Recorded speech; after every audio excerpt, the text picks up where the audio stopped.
আল্লাহ পাক রব্বুল আলামিন বলেছেন যে আমার বান্দাদের মধ্যে থেকে যে বান্দা পাঁচটি জিনিসকে মেনে নিতে পারবে ওই বান্দা হেদায়েত প্রাপ্ত, ওই বান্দা সফল কাম। তার মধ্যে এক নম্বর হলো আল্লাযীনা ইউমিনুনা বিল গায়বি ওয়া ইউকিমুনাস সালাত ওয়া মিম্মা রাযাকনাহুম ইউনফিকুন। তার মধ্যে এক নম্বর হল আল্লাযীনা ইউমিনুনা বিল গায়বি, যে বান্দা জান্নাত জাহান্নামকে না দেখিয়া বিশ্বাস করেছে, ঈমান এনেছে, এক নম্বর হল। আর দুই নম্বর হল যে বান্দা ওয়া ইউকিমুনাস সালাত, নামাজ কায়েম করেন।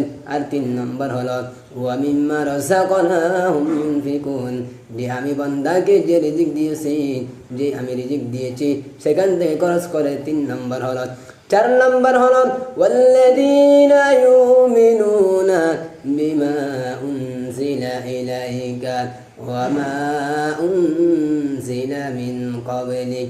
চার নম্বর হল আমি বান্দা মুহাম্মদের উপর যে কোরআন দিয়েছি ওই কোরআনকে বিশ্বাস করেছে এবং তার পূর্ববর্তীদেরকে তাওরাত ইনজিল দিয়েছি তারা ওইটাকে বিশ্বাস করেছে। ওয়া বিল আখিরাতি হুম ইউকিনুন। এবার 5 নম্বর হলো কিয়ামতকে বিশ্বাস করে আখিরাতকে বিশ্বাস করেছেন ওই বান্দা সফল কাম।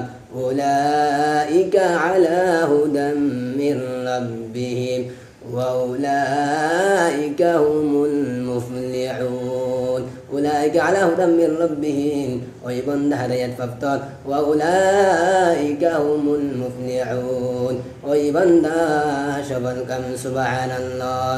बता हमको तेरे राह किस तरफ है, तेरे राह पर चला हमको हिदायत, बुजुर्गी की नहीं हमको ज़रूरत, गुलाम फना बना हमको हिदायत, गुलाम फना बना हमको हिदायत।